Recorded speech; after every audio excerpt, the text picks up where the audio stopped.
Comunicación interpersonal en las organizaciones. Aprender de la experiencia. Kevin Sharer, aprender de los fracasos. Kevin Sharer, presidente y director general de Amgen, con sede en Thousand Oaks, California. Esta empresa de biotecnología se formó en 1980. Amgen descubre, desarrolla y proporciona servicios humanos terapéuticos para tratar el cáncer y otras enfermedades.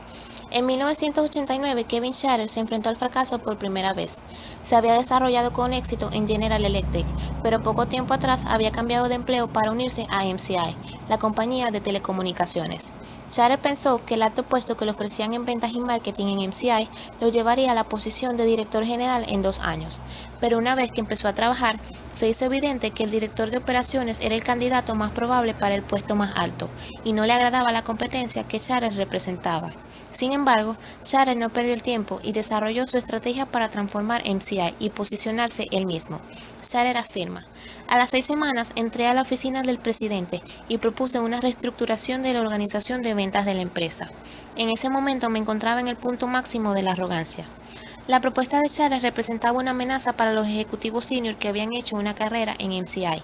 Además, no tenía experiencia en telecomunicaciones, de modo que gozaba de poca credibilidad dentro de la organización. Sharer continúa: MCI fue crucial para mí. Aprendí que la arrogancia tiene un precio. Desesperado por escapar de MCI, Sharer llamó por teléfono a Jack Welch, presidente de General Electric, pidiéndole regresar a la empresa. Welch no estaba complacido con la forma en que Sharer había salido de General Electric y le dijo: oye Kevin, olvida que alguna vez trabajaste aquí.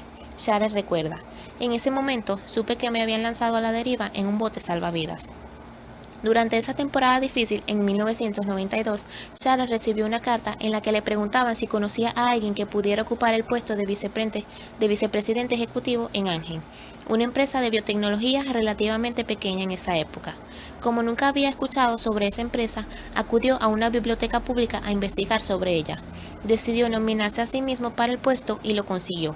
En esta ocasión, Sharer se presentó como estudiante, en lugar de pretender que sabía todo. En el año 2000 fue nombrado presidente y director general. Una de las primeras tareas como director general fue reunirse con las 150 personas más importantes de la empresa y preguntarles sus ideas. El fracaso de Sharer en MCI le permitió aprender que el liderazgo no se basa en el éxito propio. En la sección Aprender de la experiencia, Kevin Sharer refleja los efectos de una comunicación interpersonal deficiente, como lo demuestra su fracaso en MCI, así como los efectos de una comunicación interpersonal constructiva, como lo que aplicó en Amgen. La comunicación interpersonal involucra un número limitado de participantes que, 1, por lo usual, están cerca unos de otros, 2, utilizan muchos canales sensoriales y 3, pueden proporcionar retroalimentación inmediata. Elementos de la comunicación interpersonal. Para que una comunicación interpersonal pueda ocurrir, es necesario que los pensamientos, hechos, creencias, actitudes o sentimientos que el emisor pretendió enviar sean al mismo tiempo los que ha comprendido e interpretado el receptor. Emisor y receptor. Los intercambios entre otras personas son un elemento de la comunicación interpersonal. Calificar a una persona de emisora y a la otra como receptora es algo enteramente arbitrario. Estos roles van y vienen dependiendo del lugar en el que se encuentran las personas dentro del proceso. Cuando el receptor responde al emisor, el receptor original se convierte en el emisor y el emisor que inicia la comunicación se convierte en el receptor. Transmisores y receptores. Los transmisores y los receptores son el medio disponible para enviar y recibir mensajes. Por lo general involucran uno o varios sentidos: la vista, el oído, el tacto, el olfato y el gusto. La transmisión puede ocurrir de forma verbal o no verbal. Cuando un mensaje ha sido transmitido, no se puede dar marcha atrás. Mensajes y canales. Los mensajes incluyen los datos transmitidos y los símbolos codificados que confieren un significado particular en los datos. El emisor, al utilizar símbolos verbales y no verbales, trata de asegurar que el receptor reciba los mensajes tal y como él pretende. Los canales son medios que permiten que los mensajes transiten del emisor al receptor. Algunos ejemplos de canales serían el aire en una conversación entre dos personas, el correo electrónico por internet y el teléfono. Riqueza de medios. La capacidad que tiene un enfoque comunicativo para transmitir señales y proporcionar retroalimentación se llama riqueza de medios. La riqueza de cada medio es una mezcla de varios factores. Un factor es la velocidad de la retroalimentación personalizada que se proporciona a través del medio. Una señal es un estímulo que se percibe de forma consciente o inconsciente que da por resultado una respuesta al receptor. Significado y retroalimentación. En la comunicación interpersonal, el emisor transmite su mensaje a través de los canales a los 5 sentidos del receptor. Cuando se reciben los mensajes, estos se cambian de su forma simbólica, por ejemplo, palabras habladas, a una forma que tiene significado. El significado representa los pensamientos, sentimientos, creencias y actitudes de una persona. La codificación proporciona un significado personal en los mensajes que se enviarán. El vocabulario y el conocimiento tienen un papel muy importante en la capacidad para codificar que tiene el emisor. Por desgracia, algunos profesionales tienen dificultades para comunicarse con las personas en general. Con frecuencia codifican el significado de forma que solo otros profesionales de su mismo campo pueden entenderlo. Los abogados a menudo codifican contratos que afectan directamente a los consumidores, pero utilizan un lenguaje que solo otros abogados podrán decodificar. La decodificación proporciona un significado personal, resultado de la interpretación a los mensajes que son recibidos. Barreras interpersonales. Existen muchas barreras para la comunicación interpersonal. Algunos de los rasgos de las personalidades de un individuo se presentan como barreras cuando éste es poco adaptable, nervioso, inseguro y voluble, poco sociable, tímido, no asertivo y retraído, poco sociable, impulsivo, descuidado e irresponsable, poco amable, independiente, frío y rudo, poco abierto en el plano intelectual, aburrido, carente de imaginación y de pensamientos laterales. Es probable que las personas introvertidas sean más calladas y expresen mucho más emociones que las extrovertidas. El ruido. El ruido se refiere a toda interferencia que el mensaje pretendido encuentre dentro del canal. Un ejemplo de ruido sería una radio con la música a todo volumen mientras que una persona trate de hablar con otra. El ruido se puede superar a veces si se repite el mensaje o si se incrementa su intensidad. Por ejemplo, el volumen. Semántica. La semántica se refiere al significado especial que se adjudica a las palabras, es decir, la misma palabra puede tener distintos significados para diferentes personas.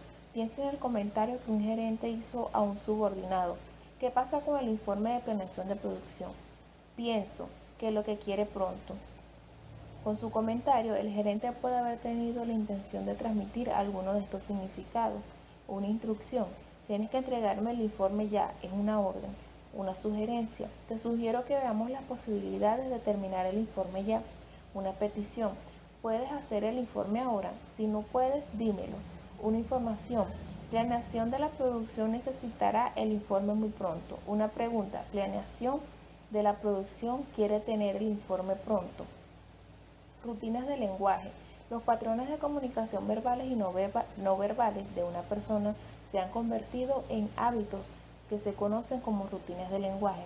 Es fácil advertirlas cuando se observan cómo se saludan dos personas. En muchos casos, las rutinas de lenguaje son muy útiles porque disminuyen la cantidad de tiempo que se debe pasar para producir mensajes comunes. Mentiras y distorsiones. Mentir significa que el emisor dice algo que considera falso con la intención de equivocar seriamente a uno o varios receptores.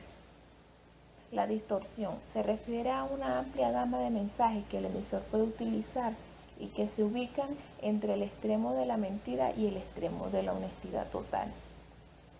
Barreras culturales. Recuerden que la cultura se refiere a las formas distintivas en que diversas poblaciones, sociedades o grupos más pequeños organizan sus vidas o actividades.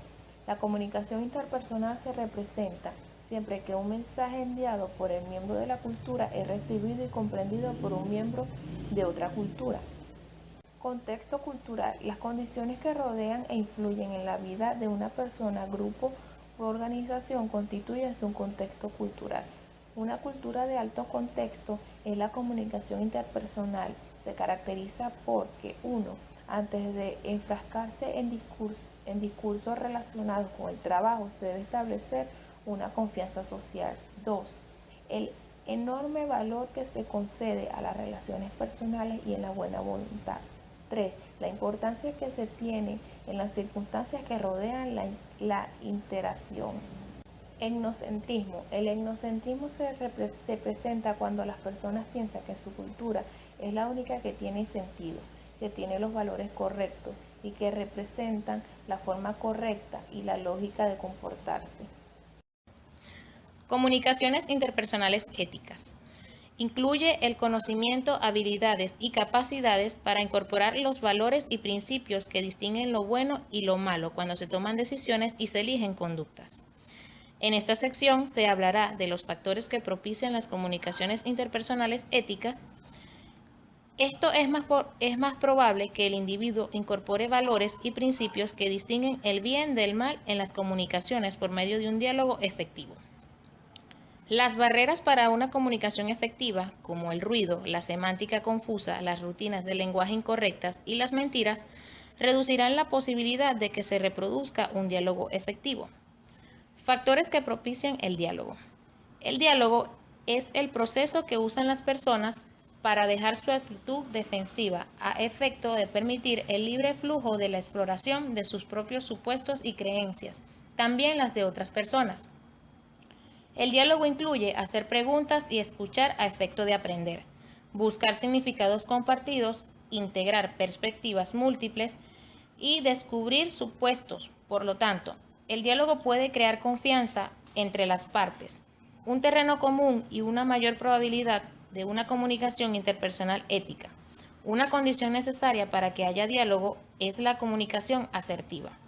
La comunicación asertiva significa expresar con confianza lo que se respeta, el derecho de otros a tener puntos de vista diferentes. Apertura de la comunicación.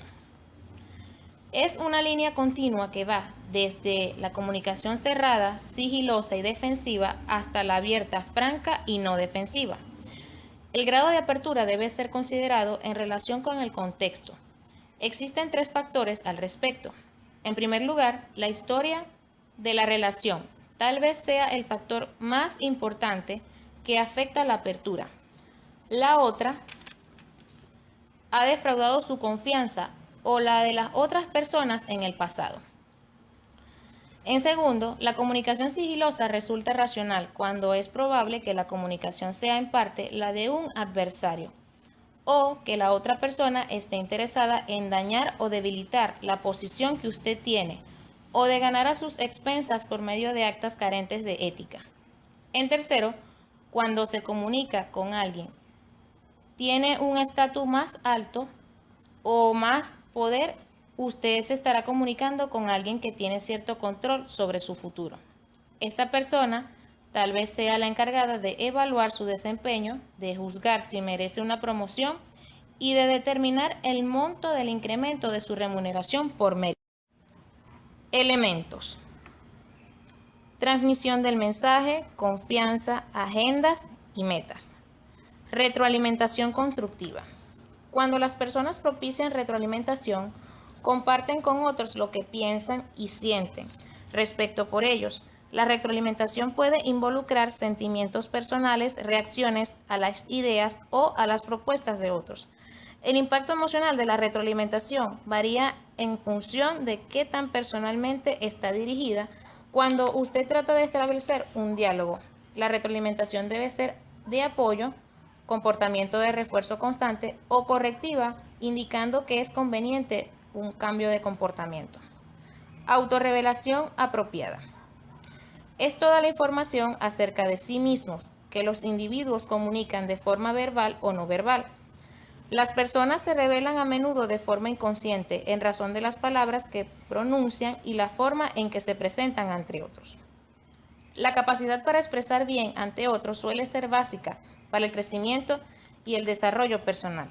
La precisión de autorrevelación de las personas, por ejemplo, en el caso de un superior y su subordinado o de los miembros de un equipo y sus clientes, puede facilitar el diálogo y la posibilidad de que se compartan problemas relacionados con el trabajo. Escuchar de forma activa. Escuchar de forma activa es necesario para fomentar los niveles apropiados de retroalimentación ética y apertura. El hecho de escuchar de forma activa implica prestar atención, evitar los juicios, reflexionar, aclarar, resumir y compartir. Se escucha con efectividad cuando el interlocutor comprende la intención del mensaje de la persona que se expresó. Con una adaptación del libro escuchar de forma activa. Para mejorar su capacidad de escuchar y liderar, les ofrecemos los siguientes principios que le ayudarían a aumentar sus habilidades para escuchar de forma activa. Una meta importante de escuchar en forma activa consiste en establecer un tono agradable y dar tiempo y oportunidad de que la otra persona piense y hable. Preste atención a la estructura de sus pensamientos y su lenguaje corporal a la de la otra persona. Esté presente, concéntrese en el momento y opere desde un lugar de respeto. Escuchar de forma activa requiere de una mente abierta. Como interlocutor debe estar abierto a nuevas ideas, nuevas perspectivas y nuevas posibilidades. Escuchar de forma activa se relaciona primero que nada con entender a la otra persona y después con ser entendido. Cuando comprenda con mayor claridad la perspectiva de la otra persona, podrá presentar sus ideas, sentimientos y sugerencias para solucionar cualquier diferencia. Tipos de señales no verbales. La proximidad se refiere a la distancia física que separa a las personas. Por lo general, las personas se sientan, se levantan y quieren estar cerca de otras que les agradan. Las expresiones se observan en el rostro y tal vez duran un cuarto de segundo. Estas son muy breves, que se presentan cuando las personas están tratando de ocultar un sentimiento. Es interesante señalar que cuando las personas empiezan a sentir una emoción, sus músculos faciales se activan. Si no suprimen la expresión, esta aparecerá de forma muy notoria. Las 6 expresiones universales que se reconocen en casi todas las culturas son felicidad, tristeza, enojo, miedo, asombro y disgusto. Orientación relativa se refiere al grado en que una persona se coloca frente a otra. Las personas sentadas lado a lado suelen indicar que están interesadas y concentradas una en la otra. A medida que una persona pierde interés en otra, tiende a ampliar su ángulo que separa los cuerpos. Una buena forma de decodificar la orientación consiste en observar la colocación de los pies de una persona. Las personas a menudo apuntan los pies en la dirección que en realidad quisieran seguir. El contacto se refiere al contacto físico. Por lo general, la cantidad y la frecuencia del contacto físico demuestra cercanía, familiaridad y el grado de conexión. Cuando una persona toca mucho a otra, por lo general indica que le agrada mucho. Los ojos muestran principalmente quién o qué le interesa o agrada más a una persona. Se puede calibrar qué tanto agrado o interés existen midiendo la frecuencia y la duración y el tiempo de la mirada de alguien. En el contexto estadounidense, pocos gestos tienen más peso que mirar a una persona a los ojos o de frente. El contacto visual y el mirar de frente exhiben que esta persona está dispuesta a escuchar y que reconoce el valor de otra. El contacto visual no indica veracidad ni honestidad, como piensan algunos, pero por lo habitual muestra interés por la idea o punto de vista de otra persona. Sin embargo, el contacto visual prolongado e intenso no suele ocurrir a no ser que existan sentimientos de hostilidad, defensa o interés romántico. Las contracciones de pupilas o una mirada que no permanece fija puede indicar falta de interés. Estos individuales transmiten una imagen a la mente de la persona que a veces no es comunicada por el lenguaje hablado. La voz o el habla con frecuencia proporcionan información sobre las características demográficas de la persona que habla, por ejemplo, edad, origen, género, lugar de nacimiento, clase social. La voz también revela emociones, las cuales son transmitidas por medio de la voz, la acentuación de las palabras, la velocidad del discurso y la cantidad de errores que se cometen al hablar. La existencia de adaptadores. Los adaptadores son pequeñas conductas que suelen presentarse cuando las personas están estresadas o aburridas de una situación. Algunos ejemplos son girar de un anillo, juguetear con un bolígrafo o con el cabello. A medida que las reuniones se prolongan, las personas presentes en la sala suelen observar una mayor cantidad de conductas adaptadoras. Ambiente físico. Algunas organizaciones están tratando de influir en las comunicaciones interpersonales por medio del entorno físico, utilizando el Feng Shui. El Feng Shui es la creencia de que el espacio debe estar en armonía con el ambiente. La frase china Feng Shui significa literalmente aire y agua, que representan el flujo de energía y armonía. Las siguientes son algunas recomendaciones comunes del Feng Shui relacionadas con la comunicación no verbal por medio de las oficinas. Usted debe poder ver la entrada completa de la oficina con solo levantar su vista del escritorio. Usted tiene que ver el exterior desde el lugar donde se encuentra sentado detrás de su escritorio.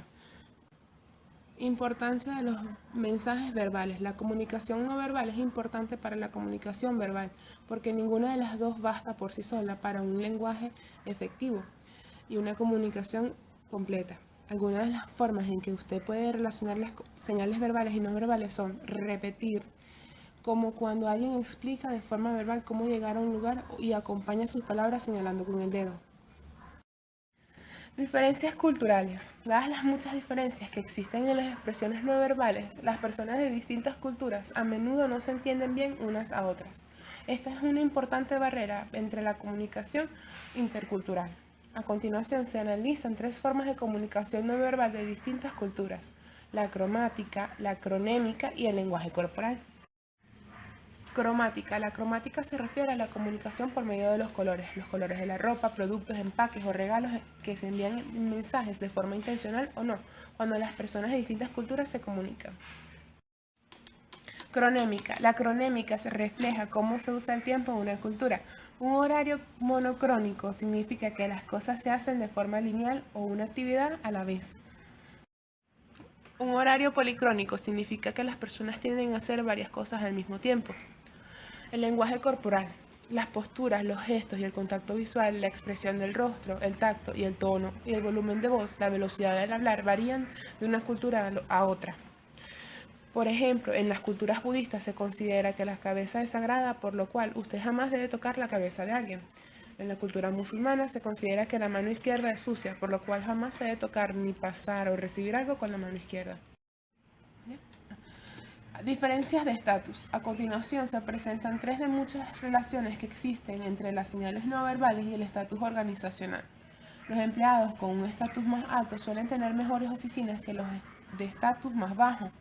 Las oficinas de los empleados con estatus más altos están más protegidas que los de aquellos que tienen un estatus más bajo. Cuando más alto sea el estatus del empleado, tanto más fácil será para este que invada el territorio de los empleados que tienen un estatus más bajo. Redes de comunicación interpersonal. Es un patrón de flujo de la comunicación, las relaciones y los entendidos que las personas desarrollan entre sí con un transcurso del tiempo.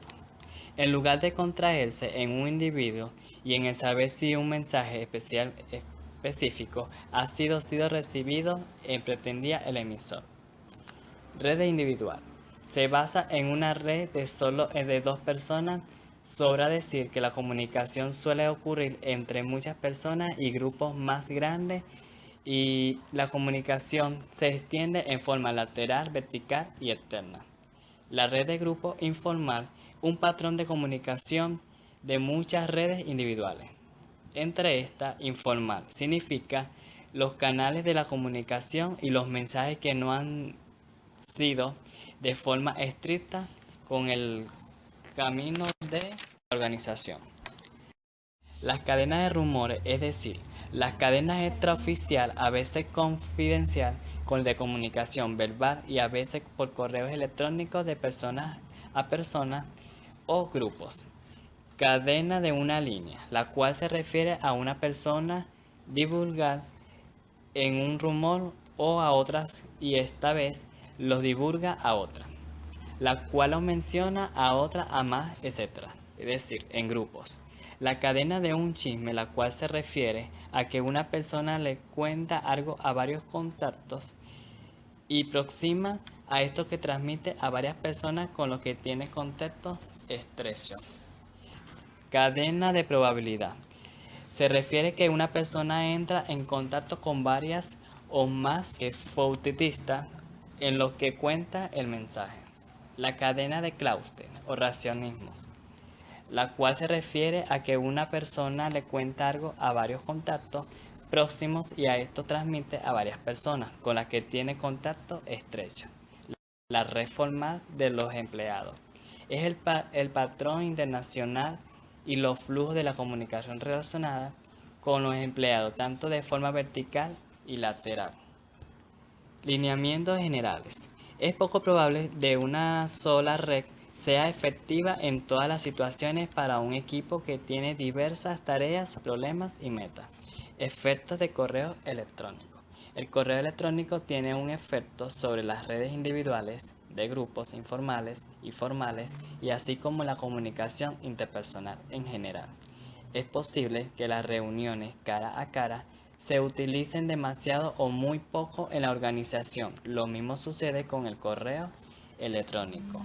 El correo electrónico abarca de diferentes espacios donde podemos continuar de una manera específica. Como ejemplo tenemos el tono. De la forma de estructura y redactar de los mensajes del correo electrónico desempeña un papel importante en su interrupción. La oportunidad. Como la gente abre los mensajes de los correos electrónicos a cualquier hora, es probable que una persona conteste uno o que antecede de otros, dando lugar a una confusión. Entre las tensiones, el conflicto interpersonal puede dejar una huella desagradable en la comunicación por correos electrónicos de una manera muy baja expresiva. Para concluir, la comunicación interpersonal se basa en la experiencia del tiempo, de los cuales debemos experimentar casos o sucesos que se presentan y lo podemos expresar. En la organización se pretende que el diálogo sea expresivo para generar y tomar en cuenta los propuestos de cada uno de un grupo o según su comprensión de la situación. La comunicación interpersonal trata de comprender una experiencia, a la vez se puede mejorar en el caso o situación que se presenta.